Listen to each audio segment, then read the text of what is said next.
जय जय श्री राधे श्री हरिवंश राधा वल्लभ लाल की जय हो। बहुत बहुत स्वागत है आप सभी का चैतन्य चरितावली में।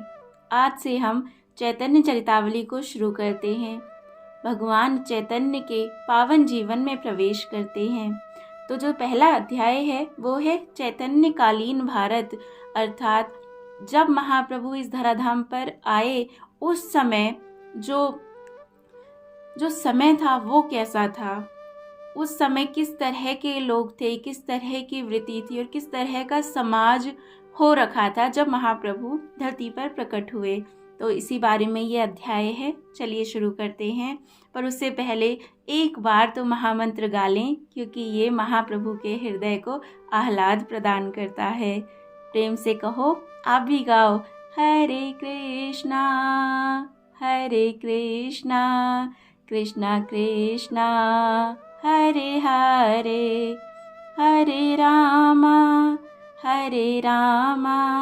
राम राम हरे हरे। जय जय श्री राधे श्याम। चलिए शुरू करते हैं। महाप्रभु चैतन्य देव का प्रादुर्भाव विक्रम की 16वीं शताब्दी के मध्य भाग में हुआ और वे लगभग आधी शताब्दी तक इस धराधाम पर विराजमान रहकर भावुक भक्तों को निरामय श्री कृष्ण प्रेम पीयूष का पान कराते रहे। उस समय के और आज के भारत की तुलना कीजिए, आकाश पाताल का अंतर हो गया। राजनैतिक, सामाजिक, आर्थिक तथा धार्मिक सभी प्रकार की स्थितियों में घोर परिवर्तन हो गया है। ना जाने इस्लाम धर्म का वह दौरा कहाँ चला गया। मुसलमान बादशाहों के ऐश आराम की वे बातें इतिहास के निर्जीव पृष्ठों पर ही लिखी रह गईं। हिंदुओं की वह आचार विचार की दृढ़ता, सर्वधर्म के प्रति कट्टरता ना जाने कहाँ विलुप्त हो गई। उस समय लाखों सती स्त्रियां अपने पतियों के मृतक शरीरों के साथ हंसते हंसते जीवित ही जल जाती थी। इसे 20वीं शताब्दी का महिला मंडल अब स्वीकार नहीं करेगा। ना जाने 1 रुपए के 8 मन चावलों की बात किसी ने वैसे ही लिख दी थी। क्या इसका अनुमान इस युग के मनुष्य कठिनता से कर सकेंगे? भक्तों का वह आदर्श प्रेम, कृष्ण भक्ति की वह निष्कपटता, सेवा पूजा में उतनी श्रद्धा और रति इस 20वीं शताब्दी के सांप्रदायिक पक्षपात से पूर्ण हृदय वाले भक्तों में अब कम देखने को मिलती है। वे बातें तो समय के साथ ही विलुप्त हो गईं। वह असली प्रेम तो उन महापुरुषों के साथ ही चला गया। अब तो सांप की लकीर शेष रह गई है। उसे चाहे पीटते रहो, सांप तो निकल गया। वह तो उसी समय की रागिनी थी। महाकवि भवभूति ने ठीक ही कहा है। क्या कहा है?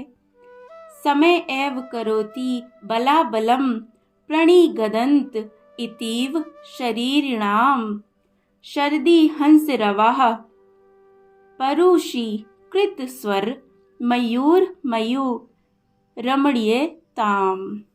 अर्थात समय ही अच्छा और बुरा बनाने में कारण है। मयूरों का स्वर वर्षा में ही भला मालूम पड़ता है और हंसों का शरद ऋतु में ही।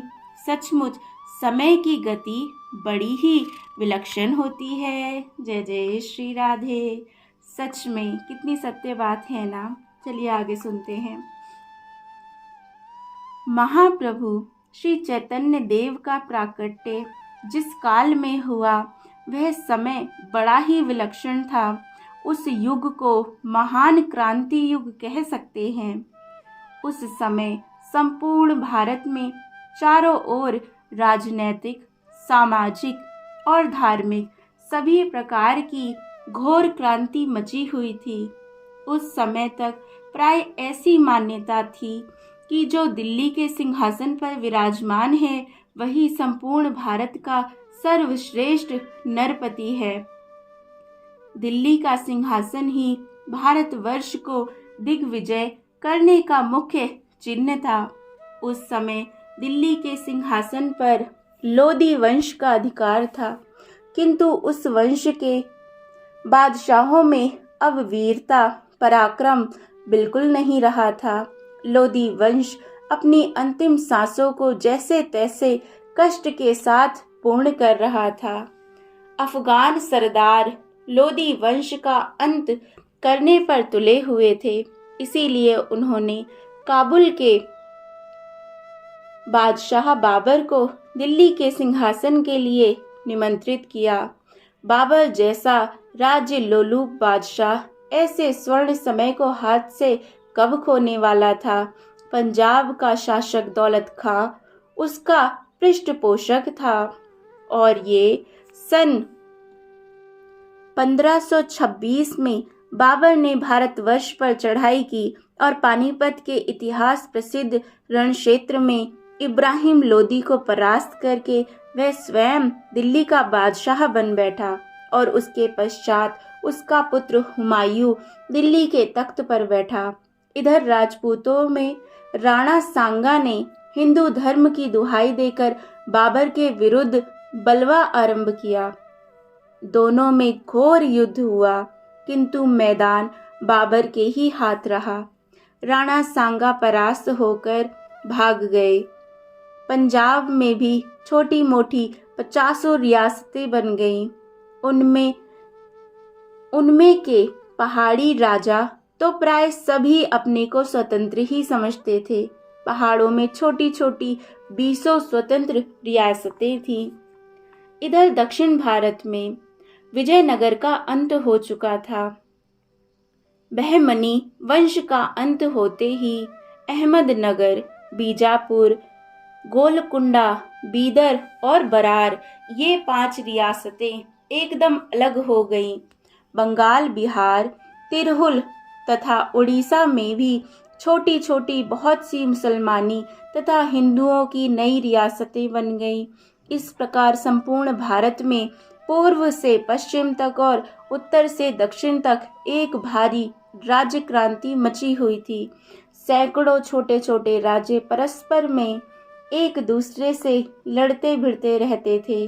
सभी एक दूसरे को नीचा दिखाने के लिए ही जीवन यापन कर रहे थे। कभी तो किसी मुसलमानी रियासत को दबाने के लिए मुसलमानों में से दूसरे वंश के सरदार किसी पराक्रमी हिंदू राजा की सहायता से उस पर चढ़ाई कर देते और कभी किसी हिंदू राज्य को नष्ट करने के निमित्त 2 मुसलमान सरदार मिलकर उस पर धावा बोल देते। संपूर्ण भारत में कोई एक छत्र शासक नहीं था। वह राज्य परिवर्तन का समय था। उसमें भी बल पराक्रम हुआ। जिसके भी अधीन बलवान सेना हुई वही उस प्रांत का शासक बन बैठा और दिल्ली के बादशाह ने भी उसे उसी समय शासक स्वीकार कर लिया। ऐसी तो उस समय राजनैतिक परिस्थिति थी। जय जय श्री राधे। तो इससे हमें पता चलता है कि उस समय भारत खंड कितना तितर बितर हो रखा था। कोई एक नियम कानून नहीं, कोई एक राजा नहीं, सब राजा बनकर बैठे थे उस समय। अब सामाजिक परिस्थिति भी थोड़ा विचार कीजिए। मुसलमान को यहाँ आए सैकड़ों वर्ष हो चुके थे, फिर भी हिंदू अपनी कट्टरता पर ही तुले हुए थे। वे अब तक मुसलमानों के साथ किसी भी प्रकार का संसर्ग नहीं करते थे। जिनका तनिक भी मुसलमानों से संसर्ग हो जाता, जो भूलकर भी कभी मुसलमानों के हाथ की कोई वस्तु खा लेता, वह एकदम समाज से बहिष्कृत कर दिया जाता। फिर उसे उद्धार का समाज के पास कोई उपाय नहीं रहता था। संस्कृत विद्या का आदर था, पंडितों की व्यवस्था की मान्यता थी। समाज में बस व्यवस्था के विरुद्ध कोई आवाज नहीं उठा सकता। ब्राह्मणों का फिर भी बहुत अधिक प्रभाव था। उच्च वर्ण वाले नीच वर्ण वालों के साथ अत्याचार भी कम नहीं करते थे। इसीलिए नीच समझे जाने वाले करोड़ों मनुष्य हिंदू धर्म को अंतिम तिलांजलि देकर इस्लाम धर्म की शरण में जा रहे थे। बंगाल में इसका प्रचार और प्रभाव अन्य प्रांतों की अपेक्षा अत्यधिक था। इस प्रकार हिंदू समाज और प्राचीन वर्णाश्रम धर्म चारों ओर से छिन्न भिन्न हो रहा था। जय श्री राधे। धार्मिक स्थिति तो उस समय की महान ही जटिल थी। लोगों में यज्ञ आदि के प्रति जो शंकराचार्य के पश्चात कुछ रुचि थी, वह तांत्रिक शक्ति और शासक पद्धतियों के प्रचार के कारण फिर से लुप्त होती जा रही थी। वैदिक कर्मों के प्रति मनुष्य उदासीन बनते जा रहे थे। दिन जगत मिथ्या है, और क्या कहते थे, दिन रात जगत मिथ्या। इन वाक्यों को सुनते सुनते लोग उकता से गए थे। वे मस्ती की विद्या से ऊबकर कुछ हृदय के आहरा की तलाश में थे। सतियों में भी वह पति प्रेम नहीं रहा। लोक प्रथा को स्थिर रखने के निमित्त कहीं कहीं तो अनिच्छापूर्वक जबरदस्ती विधवा स्त्री को उसके पति के साथ जला देते थे। निम्न श्रेणी के पुरुष भगवत प्राप्ति के अनधिकारी समझे जाते। उन्हें किसी भी प्रकार के धार्मिक कृत्यों के करने का अधिकार प्राप्त नहीं था। इस प्रकार संपूर्ण भारत एक नूतन धार्मिक पद्धति का इच्छुक था। बहुत सुंदर बात, उस समय जो नीची जातियां होती थी उन लोगों को बहुत ज़्यादा ही कष्ट दिया जाता था और उन्हें भगवान की भक्ति भी नहीं करने जाती थी। तो ये महाप्रभु के प्राकट्य के समय की बात चल रही है, लेकिन इन सब चीज़ों में कैसा अद्भुत परिवर्तन आएगा जब महाप्रभु प्रकट होंगे। बड़ी सुंदर बात। तो आगे, लोग नीरस पद्धतियों से उबकर सरस पद्धति चाहते थे। ऐसे समय में भारत के भिन्न भिन्न प्रांतों में बहुत से महापुरुष एक साथ ही उत्पन्न हुए। उन सभी ने अपने अपने प्रांतों में वैष्णव धर्म का प्रचार किया। इसीलिए हम इस युग को वैष्णव युग कह सकते हैं। तो कहिए, इस वैष्णव युग की जय हो, सदा जय हो, सदा जय हो। आगे सुनेंगे। सबसे पहले काशी में श्री स्वामी रामानंद जी महाराज हुए। वैरागी संप्रदाय के ये ही आदि आचार्य समझे जाते हैं। इन्होंने भगवत भक्ति में जाति पाति का बंधन मेट दिया। इन्होंने सभी जातियों को समान रूप से भगवत भक्ति करने का अधिकार प्रदान किया। इनका सूत्र था बड़ा सुंदर, हरि को भजे सो हरि का होए, जाति पाति पूछे नहीं कोई। बहुत सुंदर बात। इनके बाद इनके 12 मुख्य शिष्य हुए, जिनमें चमार, जुलाहे, छिपी, नाई आदि सभी अधिकांश में छोटी ही जाति के लोग थे। इन सब में महात्मा कबीर बहुत ही प्रसिद्ध और परम उच्च स्थिति के महापुरुष हुए।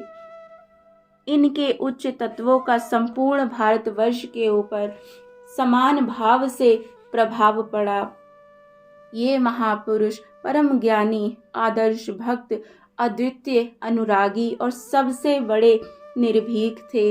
इस हेतु से प्राय उच्च जाति के लोग डाह के कारण इनके द्वेषी बन गए। महात्मा रैदास, नामदेव जी आदि परम भक्त भी उसी काल में उत्पन्न हुए।